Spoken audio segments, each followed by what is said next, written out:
So we're just gonna continue this and keep stopping.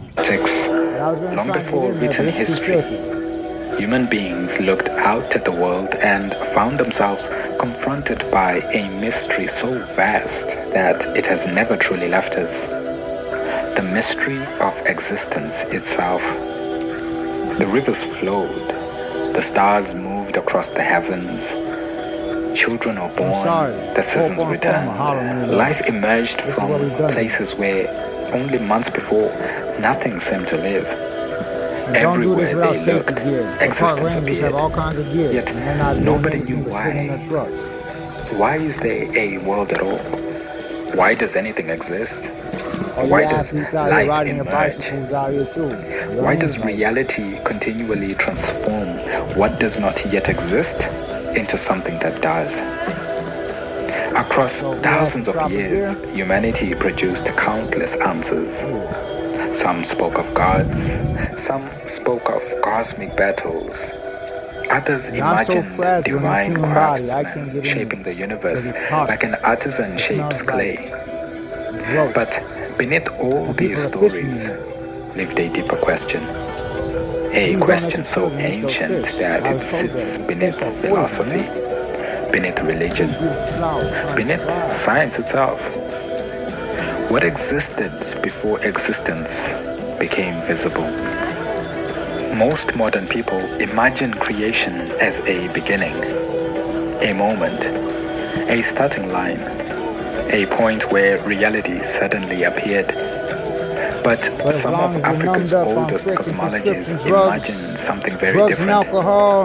They did not begin with a creator. They did not begin with a command. They did not even begin with a world.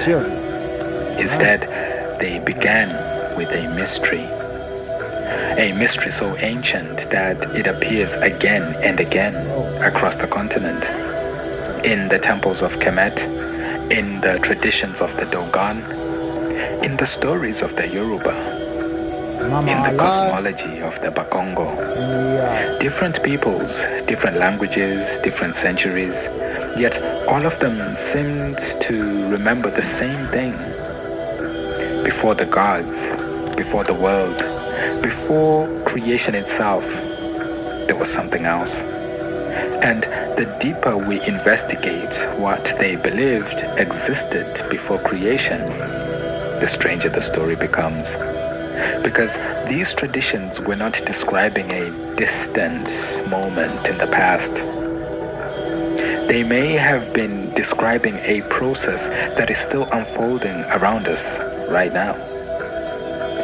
To understand why, we must travel back to a time before the first sunrise, before the first horizon, before land, before sky, to a world before the world.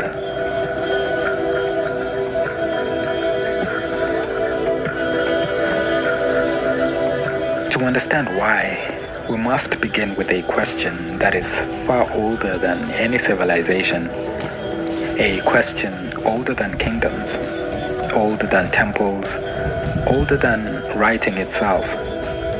It is a question that has followed humanity for as long as we have been capable of looking beyond our immediate needs and wondering about the world around us.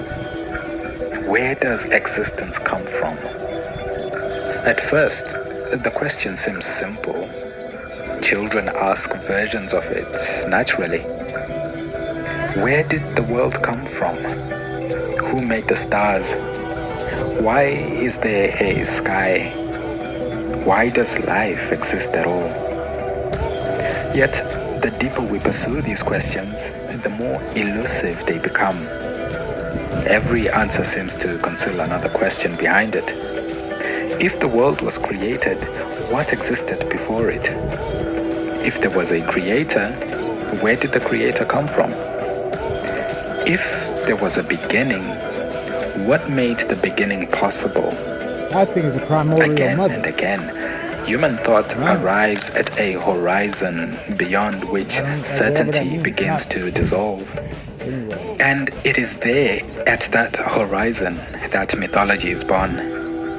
Contrary to modern assumptions, myths were never simply primitive attempts to explain natural phenomena. They were not early science textbooks, nor were they merely entertaining stories told around fires to pass the time.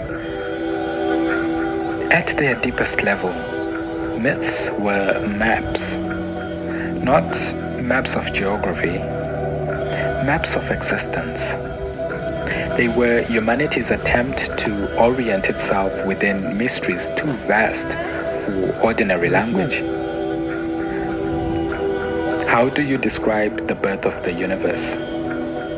How do you speak about a reality that existed before names, before forms, before distinctions? How do you communicate experiences that seem to lie beyond the reach of logic itself? You speak in symbols. You speak in stories. You speak in images powerful enough to point toward truths that cannot be held directly. This is why cultures separated by oceans, deserts, mountains, and centuries often produced myths that feel strangely familiar. Again and again, we encounter the same symbols: the deep, the darkness, cosmic waters, the world egg, the great mother, the abyss. At first glance, these similarities seem surprising, yet perhaps they should not. After all, every human being begins life in darkness. Every human being begins life suspended within water.